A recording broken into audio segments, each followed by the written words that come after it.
All right. In this video, I'm going to show you how to fix, how to repair this instrument cluster. This one's got a bad LCD. I have one replacement directly from China. I don't know. I don't think it comes from anywhere else.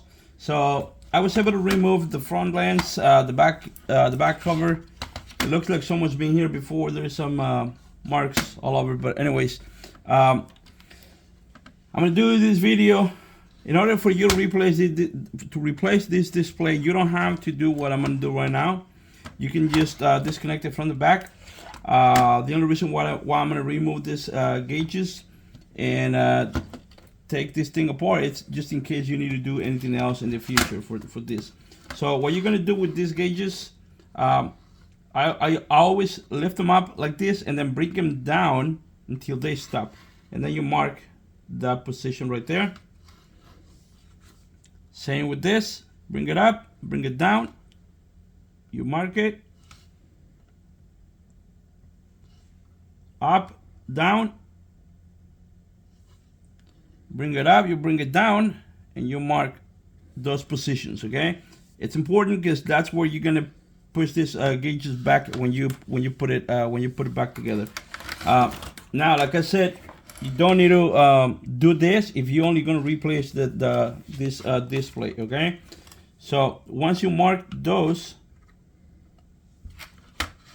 you're going to lift it up, and at the same time that you lift it up, you're going to turn. Hopefully you can see what I'm going to do here.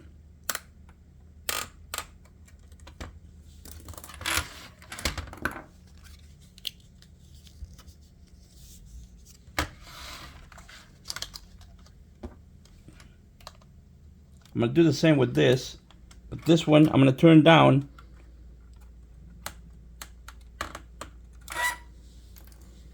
And this one also I'm going to spin it down. I'm going to turn it down as I'm prying up. Just like that. And this one too. As I'm prying up, I'm going to turn the gauge down like this. Okay, hopefully you understand what that's doing. Get rid of those gauges.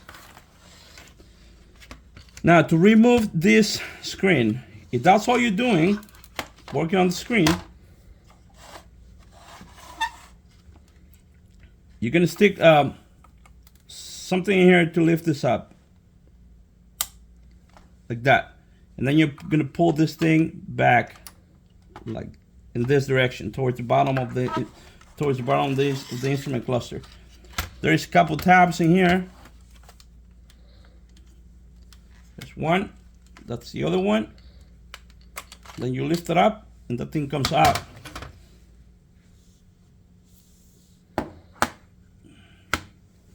This one doesn't come with the connector, so we're gonna replace this connector. We're gonna transfer this to here. Same deal.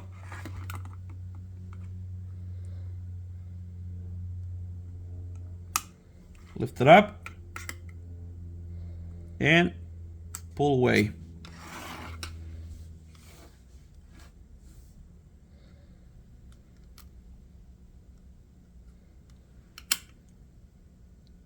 To install this, just align it properly. It will feel when it goes in properly, okay? That, and you should have same distance here as here. Hopefully you can see it in there. All right, there's a line. Make sure the distance from the line to the clip is the same on both sides.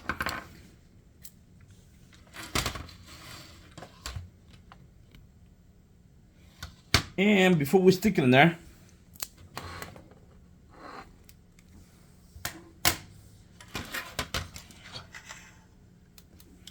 let me take this apart.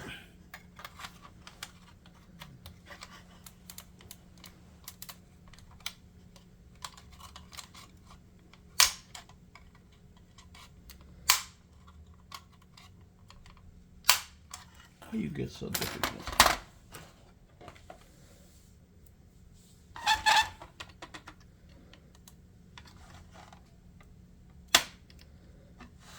That's one.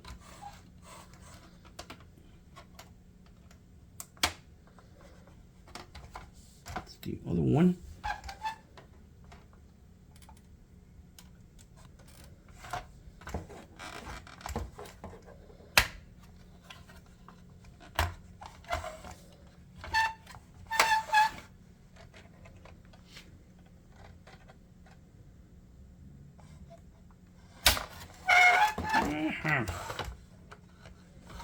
Let's see. Okay, let me just pry it up a little bit. I'm gonna put a little bit of tension here.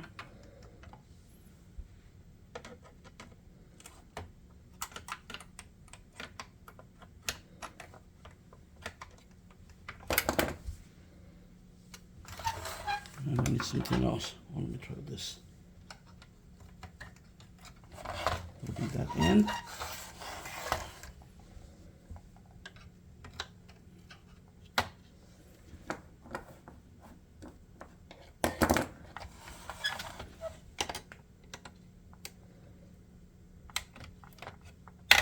Okay.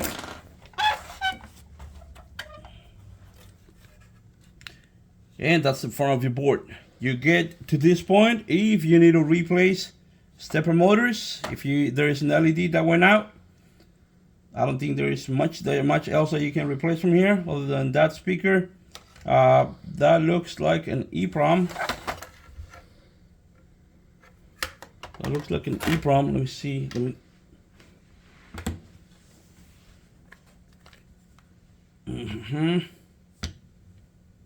Let's do a visual in there. 24 Charlie 32. Yeah, that's your EEPROM. Most likely your immobilizer miles are stored on that. Let me see what else over here. Those look like CAN transceivers. What's on the other side? On the other side we have connector. You see those resistors. I'm pretty sure this is your CAN network input and output. These might be based on the value of those resistors. These might be CAN related components. Let me confirm that. I was looking at that diagram earlier. Okay. By the way, yeah, let's talk about that. Pin 1 and 2, it's going to be for your CAN. 3 is going to be your battery. 10 is going to be your ground. Let's confirm that. I mean, sometimes when you have a diagram but you have a connector, it doesn't have any numbers on it. Let me show you how you can identify this. Okay. Hopefully, I can do it the right way. Alright, so this thing, it's set up just for circuit. So it's going to beep every time we have a short circuit. So position 10 is going to be our ground. If you don't know if this is 1 or this is 1 or 10 or 7, this is 1, 2, 3, 4, 5, 6. Seems to be that we have continuity on this pin at the end. So this is either 1, 6, 7, or 12.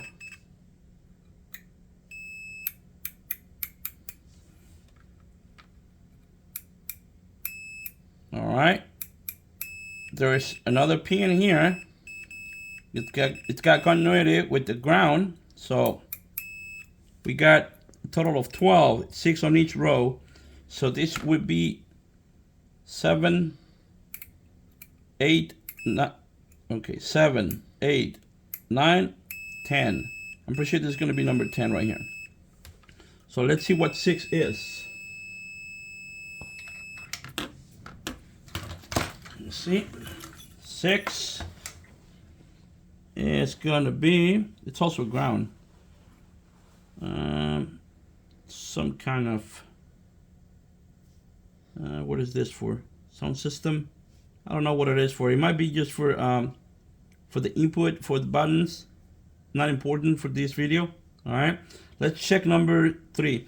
I'm pretty sure this number 10 is going to be the one at the bottom. If that's number 10, that will be that will put number 3 on this side of this connector. If we have 3 with the volt, if number 3 is the voltage going in from the battery, as it says the diagram, should be most likely connected to these 2 diodes. So let's confirm that. If that's 7, will be 7. No, if that's 10, it'll be 7, 8, 9, 10. This will be 1, 2, 3. All right. All right. And as you can see, you have continuity between pin number 3 and those diodes. Okay. Now, being this a Ford, an instrument cluster from Ford, most likely this is your CAN network. Your CAN pins were on 1 and 2. Being this a Ford, we most likely have our 120 ohms for the CAN. A lot of Ford vehicles have this as a master on the CAN network. So we should have about 120 ohms of resistance between both of them. Yep, we got 122. So this is a master module on the CAN network. The other one might be the BCM or the PCM. And most likely these components are related to it.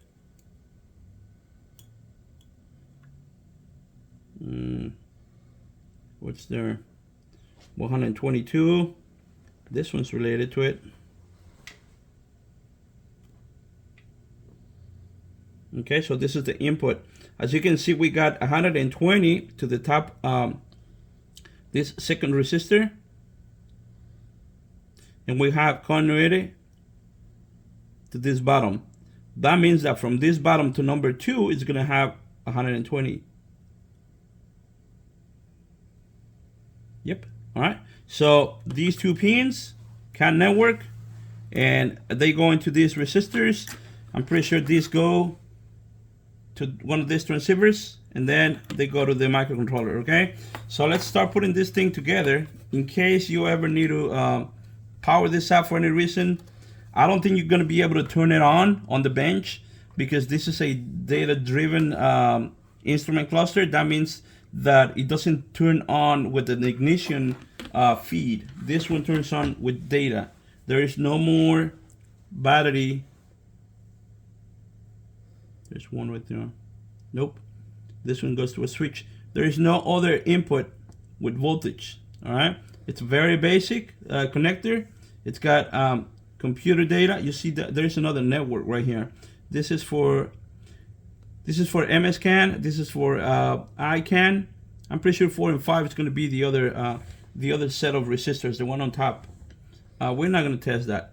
So we're gonna, in case you ever need to test power and ground for this instrument cluster, this is what you got to check: pin number 3 and pin number 10. If you're going to compare CAN signatures, you will go to pin number 1 and compare to these same, this is CAN low. You will compare with your oscilloscope between pin 1 and another module that you know that communicates, and make sure that they have the same signature. So let's put this thing away for now. And I'm just going to throw it out and finish up putting this thing together. So this was, you know what? So we got 2 screens, and hang in there. So I want to take a picture of this, since I'm going to put this online. This is probably going to be my thumbnail.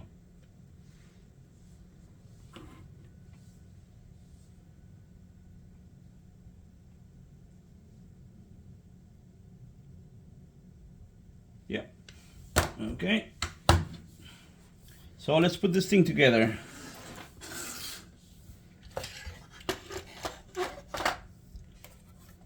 Remember, if the only thing you're doing is replacing that that screen, you don't need to do this. I'm gonna push down these clips just like that. We're gonna bring our display, make sure it feels good. It's still good. Ribbon goes in there. Okay, make sure it's coming out on this end. Then we're gonna push.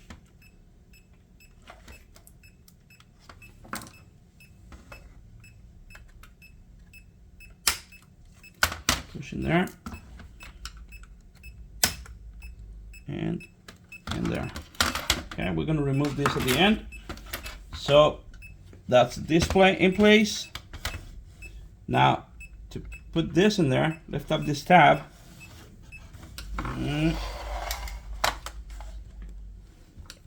We're gonna pull down on this ribbon and let it sit. Okay, should look like that before you.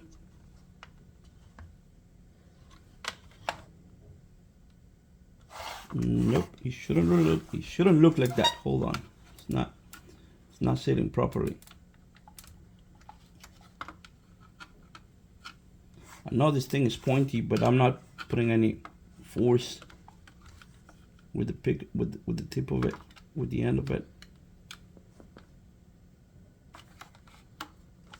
I'll try to do it like this.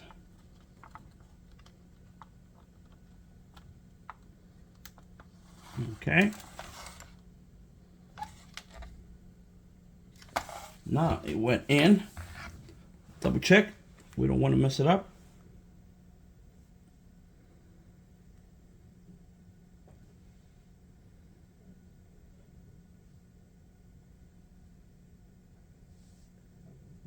Where are you? Finger. That's my finger right there. Okay. Okay, seems okay.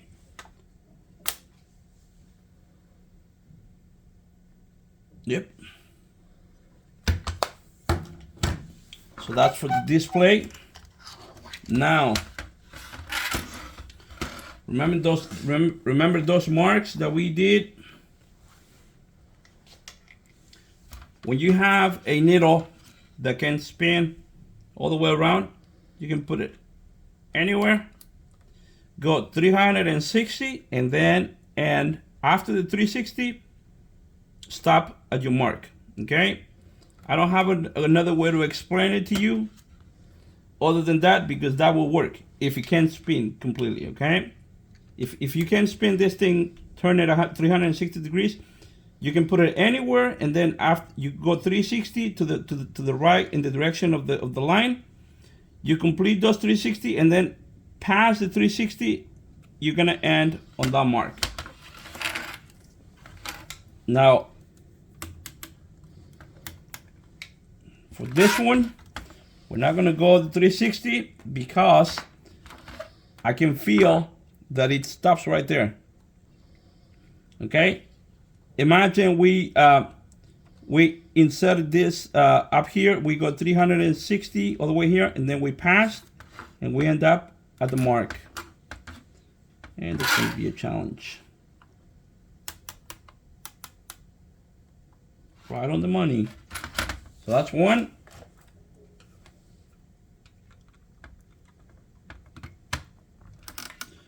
Imagine you do this one. You do this one. Okay, you go 360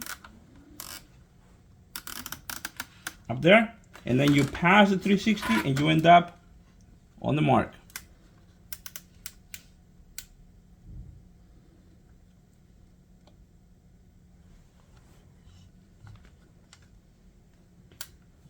Yep, like that. Another way to do that, if you don't want to be turning all the way, you stick it in there a little bit until you can feel this. If you move up, it goes freely. If you move back, it stops right there. So you know that now the motor, it's stopped in there. We're just gonna turn it. Okay, right there we're turning the motor with the gauge. Right here, the motor stopped. Right there, we only turn in the gauge. I mean the needle, this thing right here.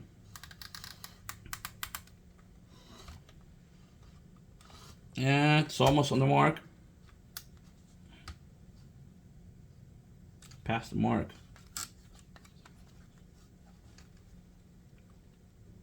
What I just did right there, I went to the other end to bring the needle up. Hopefully you understand what I'm trying to say. You see, right now it stops right there. And we have it on the mark. I'll try to show you, I'm gonna show you that on the other gauge, okay? So right now, the needle stops right there. If I go to the other end, it stops, and if I pass that, now it's not gonna reach the bottom. Hopefully you understand what I'm doing here. So now we're gonna bring it down to the mark, and a little bit too far. Nope. These gauges are tricky. And it's on the mark now, okay? So that's how you do these in case, but this only applies for this type of instrument cluster. The ones that you have a stop, an internal stop. If you don't have this type of motor, what you got to do is power it up. I've done that before, and the other I have another video for G35. You power it up, and when you power it up, the gauges are going to go to a position. You mark that position and you take it apart. After you're done with the repair, you power up the instrument cluster again, and you push the needle in that position. Okay, so not going to be able to test this instrument cluster. No, I'm going to put it back. Not done with this yet. Got to clean this up. So hopefully you learned something today. We're just going to put it back together. That's pretty straightforward. You can just do that yourself. If you like the video, I'm trying to grow my channel here on YouTube. I have a lot of electrical, and ADAS calibrations. Subscribe to the channel if you want to see more content, okay? Stay tuned. See you on the next one. Thanks.